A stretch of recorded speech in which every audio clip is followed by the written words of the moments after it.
Today, which is SADC Day, and as part of Women's Month, Gender Links, partnering with the Southern Africa Development Community Gender Protocol Alliance, will launch the 7th annual SADC Gender Protocol Barometer. This is an audit of the status of women in Southern Africa. Both organizations are gender networks in the 15 SADC countries. They campaigned for the adoption, ratification, and revision of SADC protocols on gender and development. Colleen Lowe-Morna is the Chief Executive Officer at Gender Links, and she's here with the chair of the Gender Protocol Alliance, Kaliya. Good to have both of you. Thank you very much for joining us. Thank you. Thank you, Leanne. I mean, I had a very interesting morning yesterday, just talking to many of the ministers from the SADC regions about, ahead of this 37th gathering of the SADC. It's an interesting time. It really is. What are your thoughts on the summit program and the extent to which it actually focuses on women's issues, something we never actually got to speak about yesterday? Colleen, I'll begin with you. Well, as you know, this year the theme is the private sector, and there's been a lot of focus on industrialization.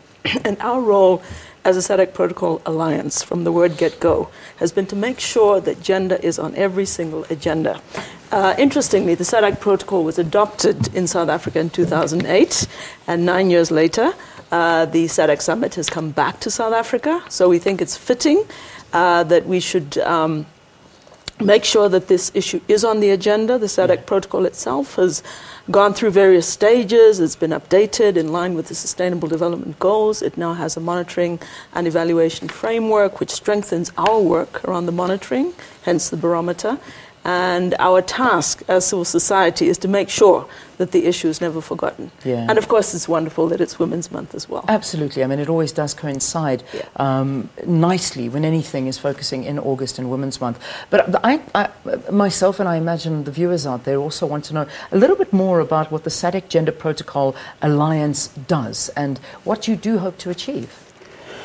Thank you, Leanne. Really, our history dates back to 2005 when we started this alliance. At the time when we were trying to push for the revision of the SADC Declaration on Gender and Development to a protocol. And therefore, we've been around now from 2005. Like you've already followed, we try to work with our governments, alongside our governments, to make sure that the protocol has been adopted. It is existing in all the 15 member states of the SADC region. And from that time, we've pushed for the ratification, and then we moved on to do the tracking on implementation of the protocol using the barometer that you're talking about today. Yeah. So since 2009, we've been comparing barometers at country level, but also at SADC level.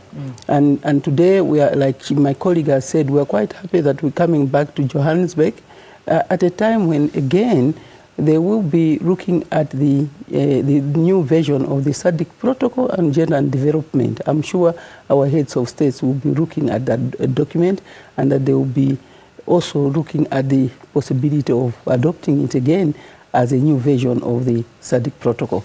Tell us a little bit more about this barometer, though, and what we read into it. So basically, the barometer is a civil society tool for measuring progress. It's a very simple concept. It says we've got 15 countries. We've got now about 40 different areas that we need, and targets that we need to achieve by 2030, which is the deadline of the Sustainable Development Goals. Yeah. These are spread across a wide range of sectors: education, the economy, justice, governance, climate change. There's a whole range of areas that we measure. And we have statistical yardsticks that we use. We have 36 indicators that we look at for measuring this. But as civil society, we also have a very interesting tool called the Citizen Scorecard. And basically, we get citizens, 8,000 odd citizens around the region, have rated their governments in terms of their performance around this. So it is an accountability tool. Yeah. And how are we looking? I mean, what is the barometer looking like? I mean, we've got 15 states. Who's up at the top and who's at the bottom? Well, I have some very good news for South Africa, because South Africa comes out at the top. Wow. Using the statistical indicators that look at, where women and men are. Obviously, hiding behind that are many, many nuances. the very high levels of gender violence, for example, in South Africa. But when we look at some of those empirical indicators like women in governance and education and the economy, South Africa is doing better than the others. Actually, it was Seychelles. Seychelles just had an election and they moved backwards. So, you know, it shifts up and down. But overall in the region, the score using the empirical indicators is 61% and the citizen score is 65. So all in all, that's telling us we're only about 2/3 where we need to be. Yeah, yeah. I'm happy to hear that. And I mean, I must say, I've had interactions this entire week with women in government, and it's been very good. And I must commend South Africa for that, but we need the rest of the SADC region and the continent to follow suit. However, and there is a big however, when it comes to gender violence, unfortunately, South Africa must rank right up there with one of the worst in the region. But besides that, how is the rest of the region looking? I mean, we have a big battle on our hands. Is this something we see throughout the SADC region? Yeah, the issue of gender-based violence is everywhere. Of course, maybe South Africa would be ranking quite high for so many reasons. However, I want to make a mention that there are certain countries that are really trailing behind, especially on women in politics and decision making, and we would want to urge our member states to step up, because some are quite low. They have 6%, for instance, representation of women. Yeah. It's not nice. No. We would rather see them move faster, because now we passed the 2015 target of 50-50. Now we are going to 2030. We can't keep waiting until 2030. We need in between to see to it that certain things are moving faster. We would not want to sit here and start mentioning one by one, but there are so many of them that are quite behind, and therefore they need to learn from other countries. For instance, South Africa, Namibia, Angola, Mozambique are doing quite well, and therefore they need to learn from these countries that they can also do better. Yeah, indeed.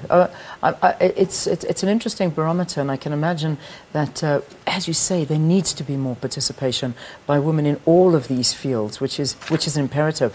I want to ask you something a little bit on the sideline, though, because, and Colleen, I think I'm going to put you on the spot a little bit here, but I can imagine with what has happened with the First Lady of Zimbabwe, and this aggression, and we're always talking about gender, male versus female, and beating up. But, you know, having a look at an event like this, two SADC countries, the president's wife, causing, and I know it's still a case that is under investigation, but I mean, what does that tell us again when it comes to violence in these countries?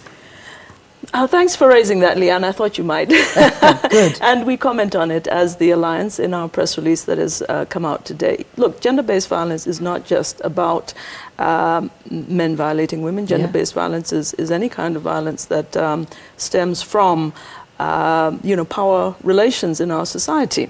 And here you have a very interesting case where you have a powerful woman basically abusing her position. I mean, as you say, it's still being investigated and so on. One of the big things that has happened with gender violence in the last short while is social media.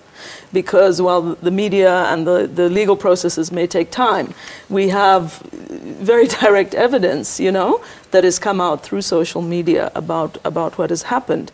And we roundly condemn any kind of gender violence in whatever shape or form it may take. Yeah, indeed. And I can imagine it's a big message to a lot of people out there, but we need to see justice at play as well, because getting away with it does not help the situation at all, and that's the reality. So if I may close with you, Emma, what happens today? What is it all about, the gathering, particularly in and amongst the SADC leaders that are here? Yes, especially for today, we as an alliance, we're quite excited that again we're going to launch the barometer that we call post-2015. Post-2015 because we have a revised document of the SADC protocol. At the same time, we are saying we are out of the before 2015, now we are going in post-2015, and then we're having all these leaders coming to be with us to launch this barometer in Pretoria. We are very excited. We see we've made a lot of progress. We feel there's progress that is happening in the SADC region. We do not want to lose the gains. We are urging on our member states not to lose the gains that are there. Instead, we should be adding on the gains that we have already been able to achieve. All right, Emma, thank you very, very much for being with us. Great to have you in South Africa and, of course, on the program with us. And Colleen Lowe-Morna is the CEO of Gender Links. Emma Kaliya, the chair of the SADC Gender Protocol Alliance. And tonight they will partner to launch this year's SADC Gender Protocol Barometer in Waterkloof, Pretoria, as you just heard. All right, let's take a break. We'll see you after this.